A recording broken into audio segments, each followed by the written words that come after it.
your job as CEO changes every 6 months, every year, every couple of years. Just nobody tells you that. And in fact, some of the things that made you good at the prior stage become a hindrance for the next stage. So for example, I wrote most of the first version of Dropbox, but there just became too much stuff to do and I had to stop coding. First of all, nobody's born a CEO. You learn it. And the challenge is you just don't know what your blind spots are.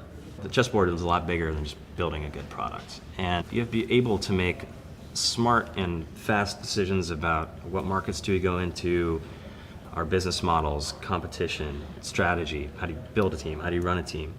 That's pretty tough when you've never done any of it. How did you learn those things? Probably one of the most useful questions that I like to ask myself, and still do, is 1 year from now, 2 years from now, 5 years from now, when I look back on today, what will I wish I had been learning? And so, And did you mostly figure this out yourself, or did you ask people, what will I wish I had done in a year? a little You of just- everything. Okay. So reading was probably the single most valuable thing that I did. Anything you'd recommend other people read? Yeah, so I think my favorite book on management is High Output Management That is a by great Andy book. Grove, which is the Bible of how do you scale an organization. The Effective Executive by Peter Drucker is really good. But basically what you're talking about is you need to have good judgment about a lot of different things. What that really is saying is like, how do you gain wisdom very quickly?